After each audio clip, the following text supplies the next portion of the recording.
ગોમતીનગરમાં એક બહુ મોટું અને જૂનું મકાન હતું. આ મકાનમાં 70 વર્ષના સાવિત્રીબેન એકલા જ રહેતા હતા. તેમના પતિને ગયે 15 વર્ષ થઈ ગયા હતા.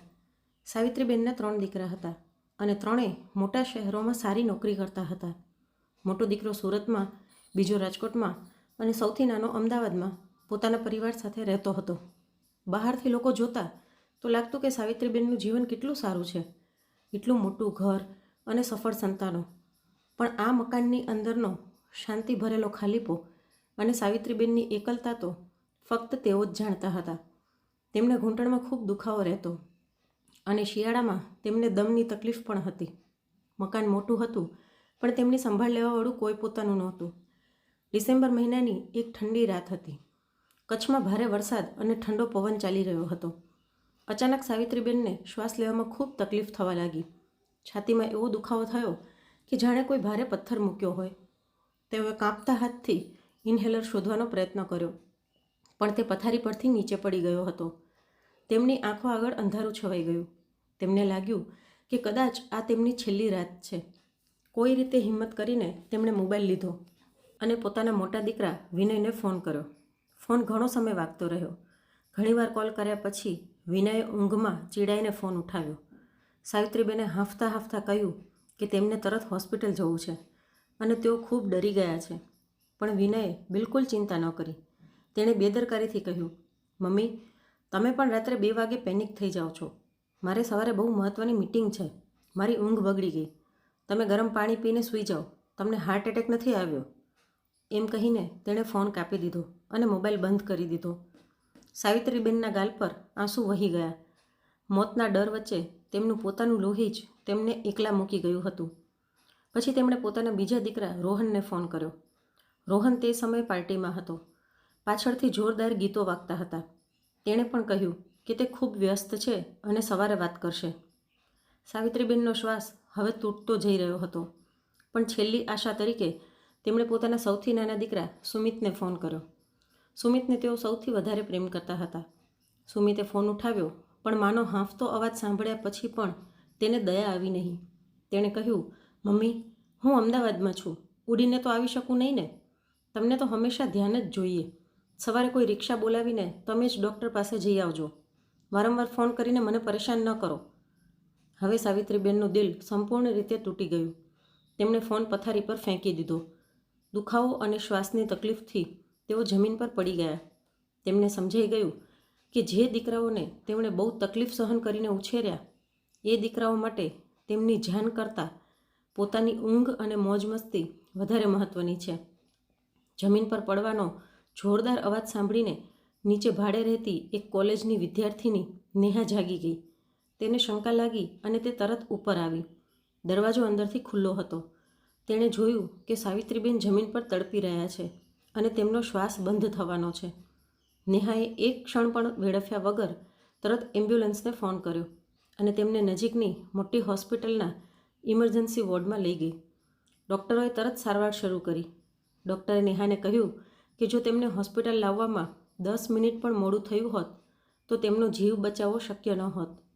સાવિત્રીબેનને આઈસીયુમાં દાખલ કરવામાં આવ્યા. ઓક્સિજન માસ્કની અંદરથી તેઓ છત તરફ જોતા હતા અને તેમના મનમાં ભારે તોફાન ચાલતું હતું. હોસ્પિટલમાં 3 દિવસ પસાર થયા છતાં તેમના ત્રણેય દીકરાઓમાંથી કોઈ પણ તેમને જોવા આવ્યું નહીં. નેહાએ બધાને ફોન કરીને જાણ કરી હતી, પણ તેઓએ કહ્યું કે તેઓ પોતાના કામમાં બહુ વ્યસ્ત છે અને રજા નથી મળી શકતી. તેમણે નેહાને જ કહ્યું કે તે હોસ્પિટલનું બધું કામ સંભાળી લે. તેઓ પછી પૈસા મોકલી દેશે. હોસ્પિટલના બેડ પર પડેલા સાવિત્રીબેનના મનમાંથી હવે બધો લાગણીભર્યો મોહ દૂર થઈ ગયો. જે માતૃત્વના પ્રેમથી તેઓ અત્યાર સુધી બધું સહન કરતા હતા, એ હવે તૂટી ગયો હતો. સાવિત્રીબેને પોતાને એક પ્રશ્ન પૂછ્યો, હું કયા સંબંધને બચાવવા માટે આટલું દુઃખ સહન કરી રહી છું? જેમને માટે હું માત્ર એક ભાર છું, તેમના માટે હું મારું જીવન કેમ બગાડું? સાવિત્રીબેનના પતિએ શહેરના મુખ્ય બજારમાં એક મોટી કોમર્શિયલ બિલ્ડિંગ બનાવી હતી. તેમાં 10 મોટી દુકાનો હતી, જ્યાંથી દર મહિને લાખો રૂપિયાનું ભાડું આવતું હતું. પરંતુ પતિના મૃત્યુ પછી દીકરાઓએ ભાવનાત્મક દબાણ કરીને એક સંયુક્ત ખાતું ખોલાવી લીધું. બજારનું આખું ભાડું સીધું એ ખાતામાં જતું અને ત્રણેય ભાઈઓ તે પૈસા વહેંચી લેતા.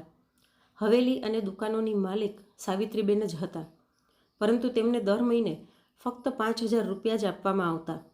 દીકરાઓએ તેમને સમજાવ્યું હતું કે તમે વૃદ્ધાવસ્થામાં આટલા પૈસાનું સંચાલન કેવી રીતે કરશો, તેથી અમે જ સંભાળી રહ્યા છીએ. પરંતુ હકીકતમાં તેઓ પોતાની માની મિલકતનો ફાયદો લઈ રહ્યા હતા. એક અઠવાડિયા પછી સાવિત્રીબેન હોસ્પિટલમાંથી ઘરે પરત આવ્યા, પરંતુ આ વખતે હવેલીમાં પગ મૂકનાર એ જૂની બે ઉપાય અને લાચાર માં નહોતી. તેમના અંદર હવે એક એવી આગ પ્રગટ થઈ ગઈ હતી જેનાથી તેમનો દયાભાવ પૂરો બળી ગયો હતો.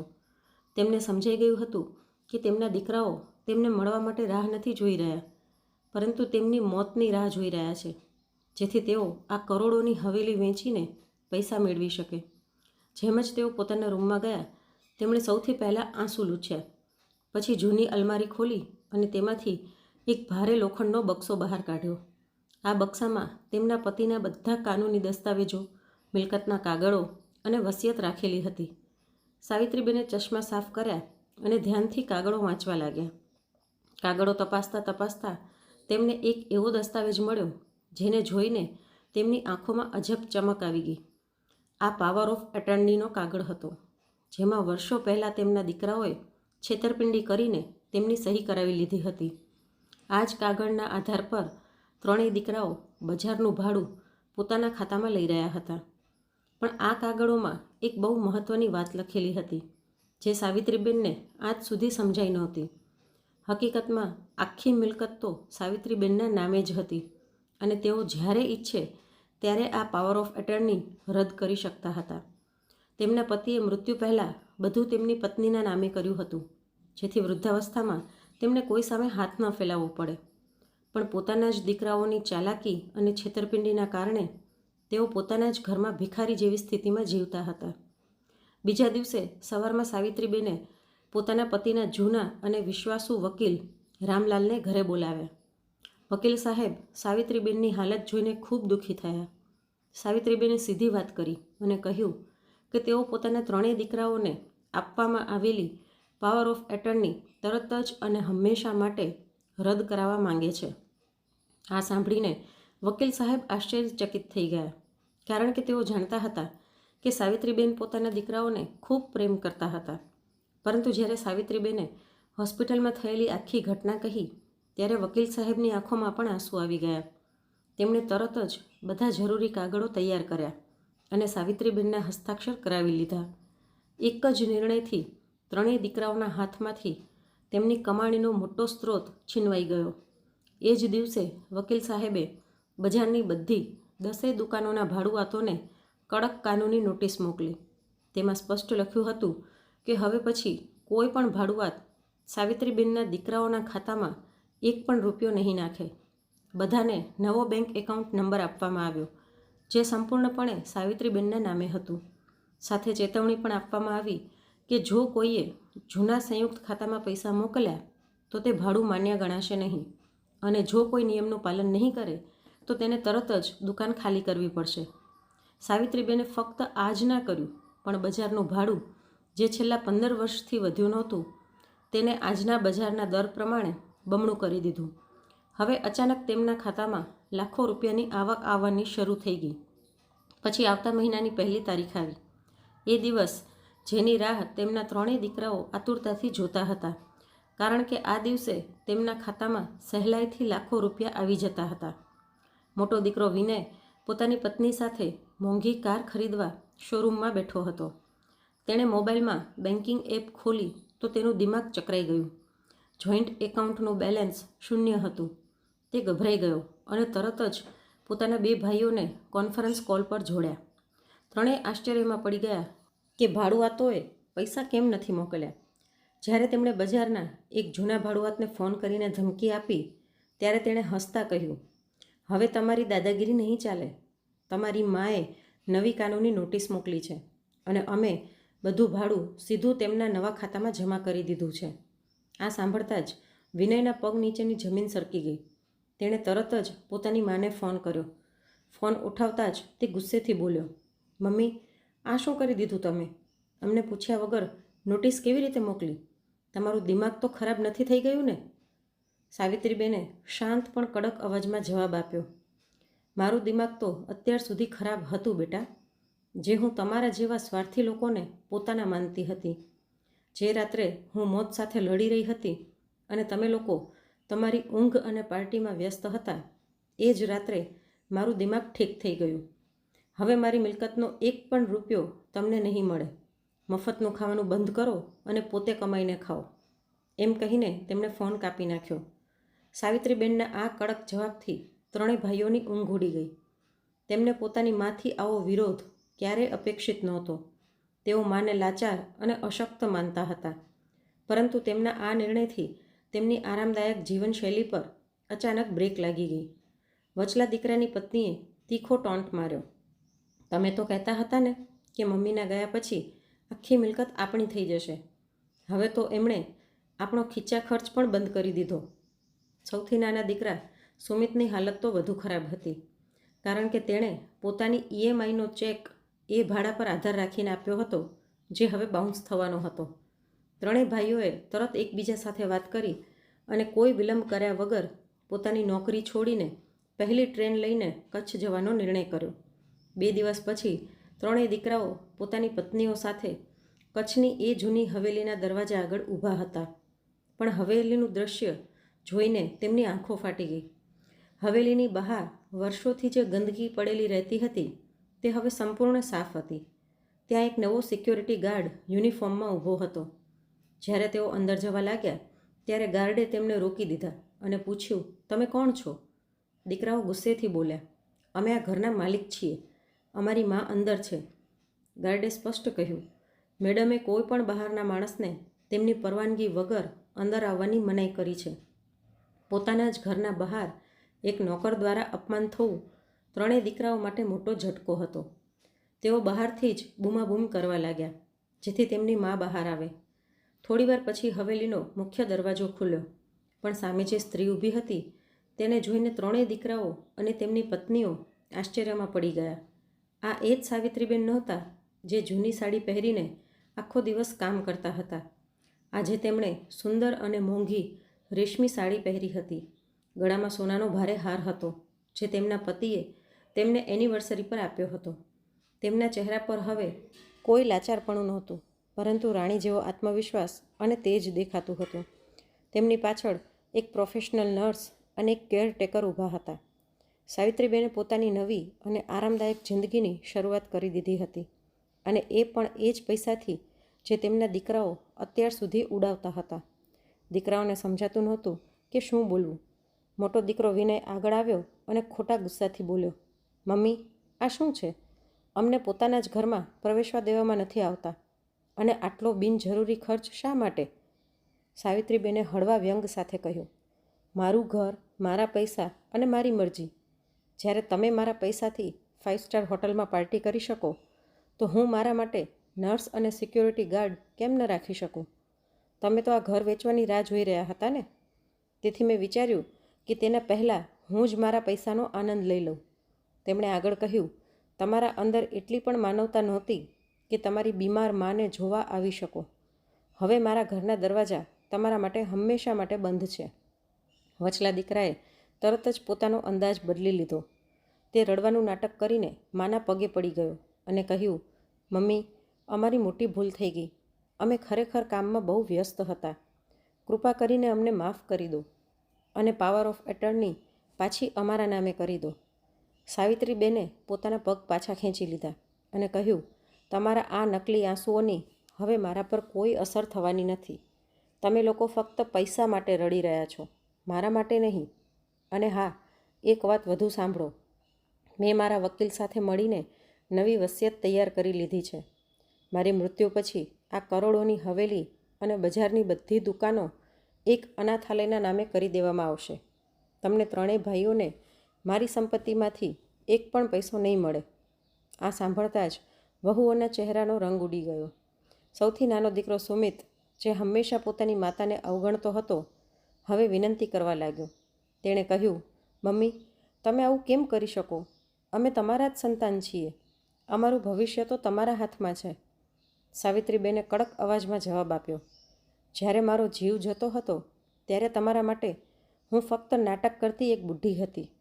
હવે મારું ભવિષ્ય મારા હાથમાં છે અને તમારું ભવિષ્ય મેં અનાથ બાળકોને આપી દીધું છે. જો તમે સાચે તમારી ભૂલ સુધારવા માંગો છો તો મારી એક શરત છે. આગામી 5 વર્ષ સુધી તમે ત્રણેય ભાઈઓ દર મહિને એક અઠવાડિયા માટે આ હવેલીમાં આવીને રહેશો, મારી સેવા કરશો, મને ડૉક્ટર પાસે લઈ જશો અને ઘરનું બધું કામ પોતે કરશો. જો તમે મારી એક પણ વાત નહીં માનો તો વસિયત એ જ દિવસે અંતિમ થઈ જશે. માતાની આ અજીબ શરત સાંભળીને ત્રણેય દીકરાઓ ગભરાઈ ગયા. મોટા કોર્પોરેટ ઓફિસોમાં કામ કરતા આ અધિકારીઓને હવે પોતાની જ માતાના ઘરે નોકરોની જેમ રહેવાનો હુકમ મળ્યો હતો. પરંતુ તેમને ખબર હતી કે જો તેઓ આ શરત નહીં માને તો તેઓ કરોડોની મિલકત ગુમાવી દેશે. પૈસાની લાલચ અને મિલકત ગુમાવવાના ડરથી ત્રણેય ભાઈઓ અને તેમની પત્નીઓએ ચૂપચાપ માથું નમાવીને માતાની બધી શરતો સ્વીકારી લીધી. હવે વાર્તા સંપૂર્ણ રીતે બદલાઈ ગઈ હતી. જે દીકરાઓ કાલ સુધી પોતાની માનો ફોન ઉઠાવવાથી પણ કતરાતા હતા, એ જ દીકરાઓ હવે સવારમાં ઉઠીને માને ચા બનાવી આપે છે અને તેમના પગમાં તેલથી માલિશ કરે છે. સાવિત્રીબેન હવે પોતાના જ ઘરમાં રાણી જેવી જિંદગી જીવી રહ્યા હતા અને તેમના દીકરાઓ તેમની દરેક નાની મોટી વાત માનવા માટે મજબૂર હતા. વહુઓની હાલત તો વધુ ખરાબ હતી. જે વહુઓ ક્યારેક પોતાની સાસુને ટોન્ટ મારતી હતી, હવે તેમને હવેલીના મોટા મોટા રૂમમાં કચરા અને પોતા કરવા પડતા હતા. સાવિત્રીબેને સ્પષ્ટ કહી દીધું હતું કે તેમને કોઈ પણ બહારની નોકરાણી નહીં જોઈએ. ઘરની સફાઈ વહુઓએ પોતે જ કરવી પડશે. એક દિવસ મોટી વહુએ કમરના દુખાવાનું બહાનું બનાવીને કામ કરવાની ના પાડી દીધી. ત્યારે સાવિત્રીબેને તરત જ ફોન લઈને વકીલનો નંબર ડાયલ કરવાનું શરૂ કર્યું. બસ પછી શું, વસિયત શબ્દ સાંભળતા જ મોટી વહુનો બધો દુખાવો ગાયબ થઈ ગયો અને તરત જ પોતું લઈને સફાઈ કરવા લાગી. સાવિત્રીબેન આરામથી સોફા પર બેસીને ચા પીતા હતા અને એ વહુઓને કામ કરતા જોતા હતા જેઓએ ક્યારેય તેમને એક ગ્લાસ પાણી પણ સન્માનથી આપ્યું નહોતું. સાવિત્રીબેન તે કોલેજની છોકરી નેહાને ક્યારેય ભૂલ્યા નહોતા, જેણે તે ભયાનક રાતે તેમનો જીવ બચાવ્યો હતો. સાવિત્રીબેને પોતાની વસિયતમાં એક ખાસ કલમ ઉમેરેલી હતી. તેમણે પોતાની બચતનો મોટો ભાગ નેહાના આગળના ભણતર અને તેના લગ્નની સંપૂર્ણ જવાબદારી લેવા માટે રાખ્યો હતો. જ્યારે દીકરાઓએ આનો વિરોધ કરવાનો પ્રયાસ કર્યો ત્યારે સાવિત્રીબેને તેમને કડક રીતે ઠપકો આપ્યો. તેમણે કહ્યું, આ છોકરી તમારા ત્રણેય દીકરાઓ કરતાં 1000 ગણી સારી છે. જ્યારે તમે બધા પોતાની દોડમાં વ્યસ્ત રહીને તમારી માને મરવા માટે છોડી દીધી હતી, ત્યારે આ અજાણી છોકરીએ માનવતાની ફરજ નિભાવી હતી. મારી સંપત્તિ પર હક તો આવા જ લોકોનો છે જે બીજા લોકોની પીડા સમજે છે. દીકરાઓ પાસે પોતાની આંખો નીચે કરવા સિવાય કોઈ રસ્તો નહોતો. હવે હવેલીનો માહોલ સંપૂર્ણ રીતે બદલાઈ ગયો હતો. દર મહિને ફેરબદલી મુજબ એક દીકરો અને વહુ આવીને માતા સાથે રહેતા હતા. તેમને પોતાની ઓફિસમાંથી રજા લેવી પડતી હતી, પરંતુ મિલકતની લાલચે તેમને એટલા બાંધી રાખ્યા હતા કે તેઓ કંઈ બોલી પણ શકતા નહોતા. સાવિત્રીબેન હવે દરરોજ સાંજે પોતાના નવા મિત્રો સાથે પાર્કમાં ફરવા જતા હતા, મોટી હોટલોમાં જમતા હતા અને પોતાની પસંદના બધા શોખ પૂરા કરતા હતા. તેમણે સમજી લીધું હતું કે આ કલયુગમાં વૃદ્ધાવસ્થામાં સન્માનથી જીવવું હોય તો પોતાના હાથમાં શક્તિ અને પૈસા હોવા ખૂબ જરૂરી છે. માનવતા અને મમતા પોતાની જગ્યાએ છે, પરંતુ જ્યારે પોતાના જ સંતાનો સ્વાર્થી બની જાય ત્યારે વૃદ્ધોએ પણ કડક પગલાં લેવા માંડવા જોઈએ. સાવિત્રીબેનની સમજદારી અને દૂરદર્શિતાએ સમગ્ર સમાજ માટે એક મોટી પ્રેરણા ઊભી કરી હતી. મિત્રો, મને ખબર છે કે સાવિત્રીબેનનો આ મજબૂત જવાબ સાંભળીને તમને પણ સંતોષ થયો હશે. એક માં પોતાનું આખું જીવન સંતાનો માટે નિસ્વાર્થ આપે છે, પરંતુ જ્યારે એ જ સંતાનો વૃદ્ધાવસ્થામાં તેને બોજ સમજે ત્યારે તેમને આવો પાઠ શીખવવો જરૂરી છે. શું તમને પણ લાગે છે કે સાવિત્રીબેને પોતાના લોભી દીકરાઓ સાથે સાચું કર્યું? જો તમે પણ તેમની હિંમત અને સમજદારીને સમર્થન આપો છો તો કૃપા કરીને આ વિડીયોને લાઇક કરો અને આવી જ હૃદયસ્પર્શી અને પ્રેરણાદાયક વાર્તાઓ માટે આ ચેનલને સબસ્ક્રાઈબ કરો. તમારું એક સબસ્ક્રાઈબ મને આવી વધુ સારી વાર્તાઓ લાવવા માટે પ્રેરણા આપે છે. તો જલ્દી સબસ્ક્રાઈબ બટન દબાવો અને કોમેન્ટમાં જણાવો કે વાર્તાનો કયો ભાગ તમને સૌથી વધુ ગમ્યો. વાર્તાનો અંત આપણને એક ઊંડી શીખ આપે છે કે આપણે ક્યારેય પણ પોતાનું બધું જ પોતાના સંતાનોના ભરોસે ન છોડવું જોઈએ. પ્રેમ અને વિશ્વાસ પોતાની જગ્યાએ છે, પરંતુ વૃદ્ધાવસ્થાની સુરક્ષા સૌથી મહત્ત્વપૂર્ણ છે. જ્યાં સુધી તમારા હાથમાં આર્થિક સ્વતંત્રતા છે, ત્યાં સુધી બધા તમારું સન્માન કરશે. જે દિવસે તમે તમારા જીવનની લગામ બીજા લોકોના હાથમાં આપશો, એ દિવસથી તમારું પતન શરૂ થઈ શકે છે. સાવિત્રીબેને યોગ્ય સમયે આંખો ખોલી અને પોતાનું આત્મસન્માન બચાવી લીધું. આપણે પણ આપણા આસપાસના વૃદ્ધોનું સન્માન કરવું જોઈએ, કારણ કે તેમણે આપણા માટે જે કર્યું છે તેનું ઋણ આપણે ક્યારેય ચૂકવી શકતા નથી. પરંતુ વૃદ્ધોએ પણ યાદ રાખવું જોઈએ કે તેમની જિંદગી અને તેમના પૈસા પર પહેલો હક માત્ર અને માત્ર તેમનો પોતાનો જ છે. તો મિત્રો, આ વાર્તા વિશે તમારું શું મંતવ્ય છે અને તમે કયા શહેરમાંથી વાર્તા સાંભળી રહ્યા છો તે કોમેન્ટ કરીને જરૂરથી જણાવજો. ફરી મળીશું આવી જ એક શિક્ષાપ્રદ વાર્તા સાથે. રાધે રાધે.